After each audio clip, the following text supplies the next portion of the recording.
यदि युवराज इंद्रजीत सिंह से प्रेम करना हमारे पिताश्री के सम्मान पर प्रश्न चिन्ह है, तो ये प्रश्न चिन्ह लग चुका है। मैं तुम्हें ले चल के महल में छोड़ देता हूँ और वापस आ जाता हूँ। फिर इस बहरूपियों को बहला फुसला के कारागार पहुंचा देता हूँ। अरे फिक्र बिल्कुल मत करो और देखते जाओ मैं उस बहरूपियों को कैसे कारागार की हवा खिलाता हूँ, जो नदी किनारे बैठ के मछलियां पकड़ रहा है। लेकिन एक बात समझ में नहीं है नाजिम मियां, ये अपने अहमद मियां को क्या हो गया है? कुछ उखड़े उखड़े से हैं, कुछ अलील है क्या तबीयत? अल्लाह हौल वला कुव्वत, हमारी सेहत को क्या होगा चंगेज भाई? हम तो ये सोच सोच कर उखड़े जा रहे हैं कि यहाँ जिधर देखो उधर साजिशें चल रही है। समझ में ये नहीं आता है कि असली कौन है, नकली कौन है।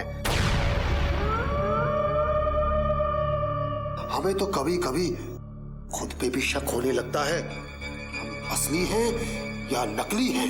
अभी आप असली हैं या नकली कुछ समझ में नहीं आ रहा है। यार मैं समझाता हूँ ना चंगेज भाई कि ये जो है वो नहीं है और जो ये नहीं है वो ये है। अरे अपने जहन पर इतना जोर क्यों डाल रहे हो चंगेज भाई? मैं समझाता हूं ना। दरअसल दुश्मन का कोई जासूस इनकी शक्ल अख्तियार करके नदी किनारे बैठ के मछलियां पकड़ रहा है। क्या कहा तुमने? अहमद की शक्ल का दूसरा आदमी नदी किनारे मछली पकड़ रहा है? चंगेज भाई, दरअसल हमारे अहमद के नूरानी चेहरे को ना किसी दुश्मन की नजर लग गई है, जिसे देखो वही इनकी शक्ल अख्तियार कर ले रहा है। बिल्कुल ठीक कहा आपने नाजिम मियां। पिछली बार महल में जिस जासूस का कत्ल हुआ था उसने भी अहमद मियां की शक्ल इख्तियार कर रखी थी। चलिए चलकर देखते हैं कौन है वो जिसे आप दोनों ने मछली पकड़ते हुए देखा है। आइए चंगेज भाई, हम दोनों ही चलते हैं। क्यों? अहमद मियां को यहीं छोड़ देते हैं, क्योंकि दोनों अहमद एक साथ हो जाएंगे तो हमें पहचानना मुश्किल हो जाएगा कि कौन असली है और कौन नकली है। हाँ चंगेज भाई, आप फौरन नाजिम को लेकर चले जाइए। कहीं दुश्मन का जासूस भाग गया तो लेने के देने पड़ जाएंगे। तुम फिक्र मत करो अहमद मियां, चंगेज के रहते नकली तो क्या असली भी नहीं भाग पाएगा। चलो। भाग्य साथ दे रहा है। अब शीघ्र अतिशीघ्र अपना कार्य पूर्ण करके यहां से निकल जाना चाहिए तारा सिंह। राजकुमारी किशोरी का कक्ष कहां होगा किसी से पूछ भी नहीं सकता, वरना मुझ पर तुरंत संदेह हो जाएगा और मुझे कारागार में बंदी बना दिया जाएगा। ए, ठहरो। कहां भागे चले जा रहे हो कामचोर? वो मारे गए तारा सिंह। लगता है डरावनी सुनरी अहमद की पत्नी है। पता नहीं अभी तेरा क्या हाल करेगी। सुबह से कहां घूम रहे थे तुम? मैं देख रही हूँ, जब से भीम बलवान के पिताश्री बाहर गए हैं तुम्हारे पर कुछ अधिक ही निकल गए हैं। और तो और तुम तो ये भी भूल गए कि मैंने तुम्हें घर में बुलाया था सब्जी लाने के लिए। आपने मुझे सब्जी लाने के लिए बुलाया था? और नहीं तो क्या, हीरे मोती लाने के लिए बुलाया था। आने दो इनको, उनके आते ही सबसे पहले तो तुम्हारी नौकरी की छुट्टी करवाती हूँ। बहुत मटर गश्ती कर ली तुमने।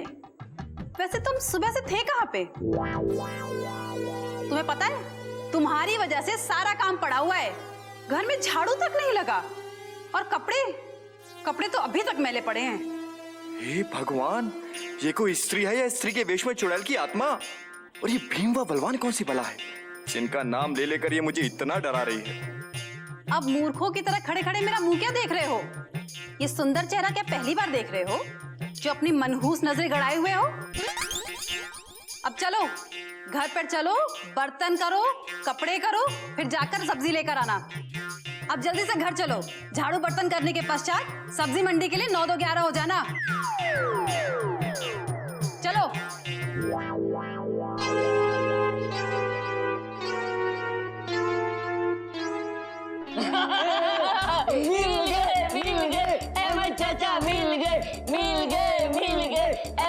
चाचा मिल गए। नहीं नहीं मेरे बच्चों, अभी तुम्हारे चाचा तुम्हारी माताश्री का कार्य करेंगे और कार्य समाप्त होने के पश्चात ही तुम दोनों खेल सकते हो। नहीं माताश्री नहीं, हमने कभी भी आज तक अहमद चाचा के साथ घोड़ा घोड़ा नहीं खेला है। मैं और भीम भैया अहमद चाचा की पीठ पे बैठ के पूरे राजमहल में घोड़ा घोड़ा खेलेंगे, घोड़ा घोड़ा खेलेंगे, है ना भीम भैया? नहीं, आज मेरी पीठ में बहुत दर्द है। अब आज मैं घर का सारा काम कर लूंगा, लेकिन घोड़ा नहीं बनूंगा। क्यों नहीं बनोगे? अरे मेरे पुत्रों की खुशी के लिए तुम घोड़ा तो क्या गधे भी बनोगे। वैसे भी मुफ्त की तनख्वाह ही तो खाते हो। ध्यान रहे, मेरे युवराजों की खुशी के लिए अगर तुमने इनका पालन नहीं किया तो तुम्हें खच्चर बनकर मुझे भी उठाना पड़ेगा। नहीं, मैं घोड़ा बन जाऊंगा, मैं गधा बन जाऊंगा, लेकिन आप जरा मेरे से दूर ही रहिए मोहतरमा जी। आय हाय, घोड़े पर सवार मेरे दोनों राजकुमार कितने सजीले लगे। कहीं न किसी की नजर न लग जाए। और तुम सुनो, सैर के बाद सीधे घर आ जाना, और इस बार भूले ना तो अब चलूं।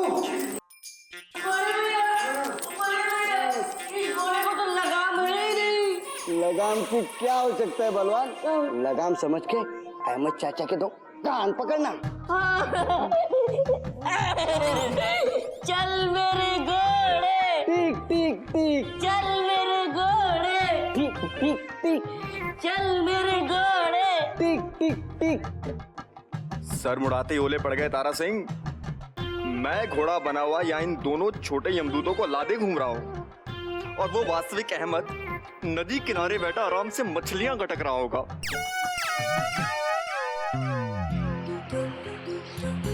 नाजिम, नाजिम,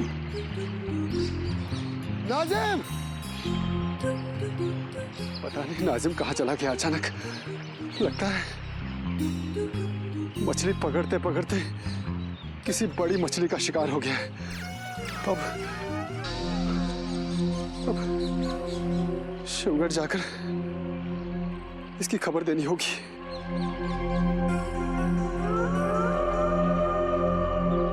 चंगेज भाई, रुको रुको, वो देखो, अहमद का बहरूपिया जासूस चला जा रहा है।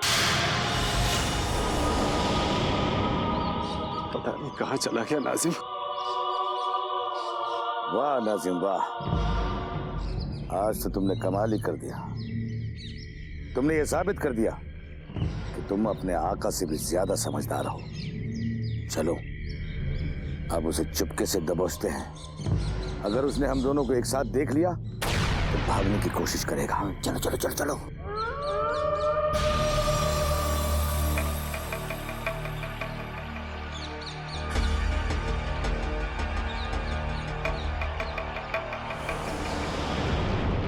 कहाँ चला गया नाजिम? हाँ? तुझे ढूंढते ढूंढते परेशान हो गया। मुझे लगा तू मछली पकड़ते पकड़ते किसी बड़ी मछली के पेट में चले गए। शुक्र है तुम जिंदा हो मेरे भाई। मगर तू अब जिंदा नहीं रहेगा। ये देख, बहरूपिया जासूस, देख तुझे कौन पकड़ने आया है। ये क्या हो रहा है चंगेज भाई? नाजिम पागल तो नहीं हो गया है? मुझे जासूस बोल रहा है। कौन है तू? कौन हूँ मैं अहमद हूँ चंगेज भाई। आप भी मुझे नहीं पहचान रहे?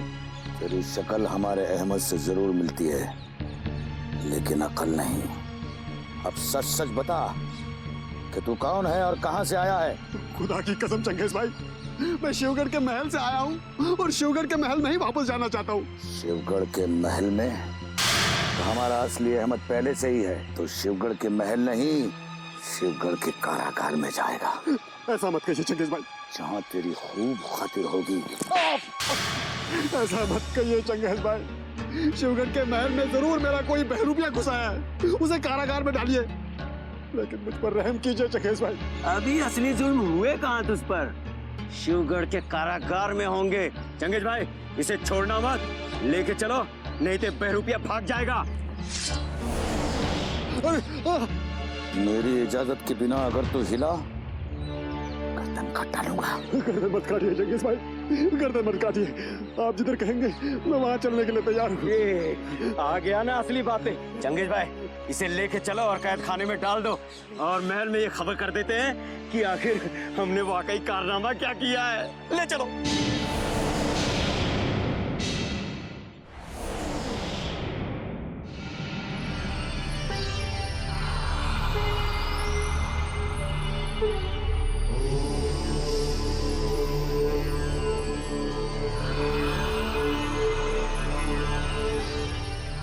आदाब स्वामी जी। आदा, खुदा बख्श, इस समय तुम? क्या पंडित जगन्नाथ जी का आगमन हो चुका है महल में? जी नहीं स्वामी जी, अभी तक तो नहीं, लेकिन विंध्याचल से किसी भी वक्त वो इस महल में आ सकते हैं। खुदा बख्श, पंडित जगन्नाथ जी का इस समय महल में होना अति आवश्यक है, क्योंकि महल में छुपे हुए षड्यंत्रकारियों ने अब तो अति कर दी है, अति। इसका अंदाजा तो मुझे महल में घुसते ही हो गया था स्वामी जी। और अब सोमनाथ और भवानी सिंह के तेवर भी मुझे बहुत बदले बदले से नजर आने लगे हैं।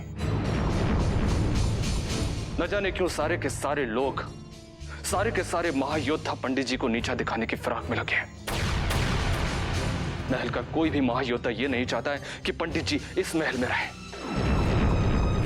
सबके सब पंडित जी को महल के बाहर देखना चाहते हैं, शिवगढ़ के बाहर देखना चाहते हैं। तुमने ठीक पहचाना खुदा बख्श, किंतु महल में छुपे हुए ये षड्यंत्रकारी नहीं जानते कि पंडित जगन्नाथ जी कितने बड़े कूटनीतिज्ञ हैं। यदि वो चाहें तो एक ही पल में महल में छुपे हुए इन षड्यंत्रकारियों को महल के बाहर का रास्ता दिखा सकते हैं, किंतु क्या करें, महाराज शिवदत्त का शिवगढ़ में ना होना उनके हाथों को बांध देता है। लेकिन महाराज शिवदत्त आखिर कब तक संबलपुर में रहेंगे, इस बात का अंदाजा किसी को भी नहीं लग सका है। स्वामी जी, मैं आपसे पूछना चाहता हूं, क्या कारण है जो महाराज शिवदत्त इतने लंबे समय से संबलपुर में बैठे हैं? क्या कारण है? खुदा बख्श, इसमें महाराज की कोई रणनीति है जिसे उनके सिवा और ईश्वर के सिवा कोई नहीं जानता। किंतु मैं इतना अवश्य कह सकता हूं कि वो कहीं भी रहें, उनकी दृष्टि से कोई बात भी छिपी नहीं रह सकती। और जैसे ही महायोद्धाओं की अति चरम सीमा तक पहुंच जाएगी, वैसे ही उनका आगमन महल में हो जाएगा। इसका हमें पूर्ण विश्वास है। इसका मतलब यह हुआ कि महाराज शिवदत्त का आगमन इस महल में किसी भी वक्त हो सकता है। स्वामी जी, शिवगढ़ के इस महल के सारे महायोद्धाओं की साजिशें और जुल्म आसमान की बुलंदियों को छूने लगे हैं। इस महल का कोई भी महायोद्धा ऐसा नहीं है जो शिवगढ़ और महाराज शिवदत्त का वफादार हो। खुदा बख्श, जब जब धरती पर पाप बढ़ता है, तब तब एक नया अवतार अवतरित होता है। महाराज शिवदत्त भी एक नए अवतार में अवतरित होंगे। मैं पूर्ण विश्वास के साथ कह सकता हूं कि जैसे ही पंडित जगन्नाथ जी का आगमन होगा महल में, उसी समय ये समस्त षड्यंत्रकारी उनसे छुपते फिरेंगे।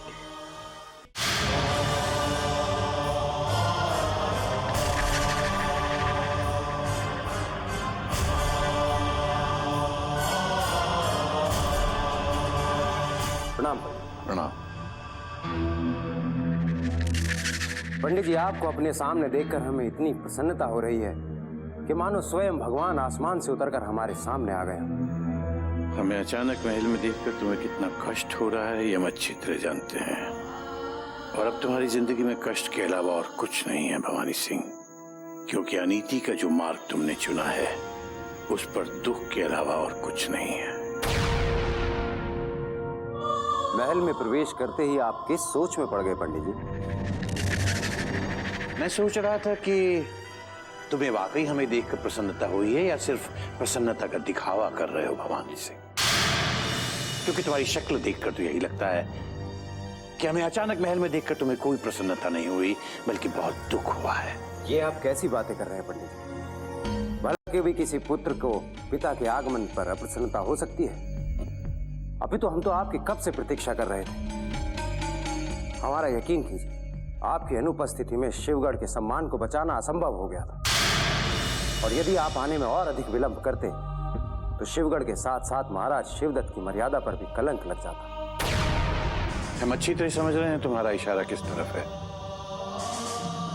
किंतु तुम ये कभी नहीं समझोगे कि प्रेम क्या होता है, प्रेम की परिभाषा क्या होती है, क्योंकि तुमने जिंदगी में कभी प्रेम किया ही नहीं। इसका मतलब ये हुआ कि पंडित जगन्नाथ किशोरी और चुनारगढ़ के युवराज के प्रेम संबंध जान गए और उसे बढ़ावा भी दे रहे हैं, जो हम कभी सहन नहीं करेंगे। ज्यादा सोचकर तुम मेरा ही नहीं अपना समय भी बर्बाद कर रहे हो। बस इतना समझ लो कि सच्चा प्रेम कभी मरता नहीं है, और भगवान जब दो दिनों को मिलाता है तो दुनिया की कोई ताकत उन्हें अलग नहीं कर सकती। बेहतर यही है कि अन्याय के जिस रास्ते पर तुम जा रहे हो उससे तुरंत वापस लौट जाओ, वरना ऐसा ना हो कि हमारे आशीर्वाद के पश्चात महाराज शिवदत्त के आशीर्वाद का हाथ भी तुम्हारे सर से न उठ जाए।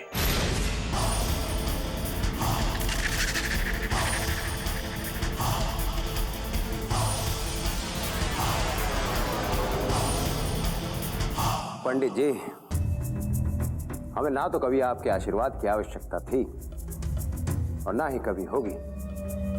और रहा सवाल महाराज शिवदत्त का, तो चाहे समस्त संसार हमारे विरुद्ध हो जाए, किंतु महाराज शिवदत्त हमारे विरुद्ध नहीं हो सकते, क्योंकि हम तो वही करते हैं जो महाराज शिवदत्त चाहते हैं। अब हो सके तो आप स्वयं को बचा लीजिए, क्योंकि राजकुमार और राजकुमारी के प्रेम को मूक समर्थन देकर आपने भवानी सिंह के हृदय में विष भर दिया है।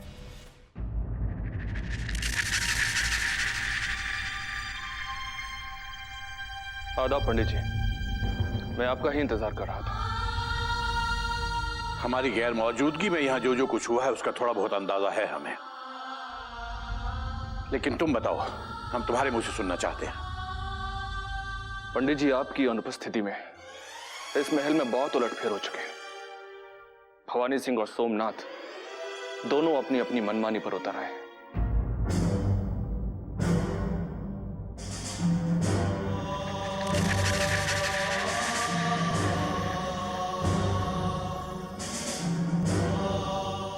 मतलब वही हुआ जिसका हमें अंदेशा था।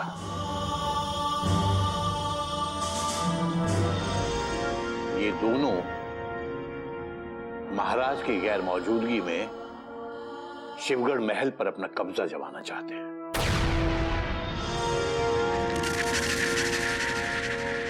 और कोई विशेष सूचना? महल में भवानी सिंह और सोमनाथ के बीच आपसी टकराव की बहुत चर्चा है पंडित जी। पता चला है कि दोनों की तलवारें कई बार एक दूसरे का सर काटने के लिए अपने म्यानों से निकल चुकी हैं। फिक्र मत करो, ये दोनों आपस में लड़कर मर बेशक जाएंगे, किंतु शिवगढ़ की एक ईंट पर भी कब्जा नहीं कर सकते हैं। महारानी कलावती और राजकुमारी किशोरी के बारे में कोई खास बात? मैंने सुना है कि उन दोनों के बीच की दूरियां बहुत बढ़ गई हैं। उन्होंने एक दूसरे से बात करना भी बहुत कम कर दिया है, और इसलिए महारानी ने नाराज होकर संबलपुर जाने का निर्णय भी कर लिया है।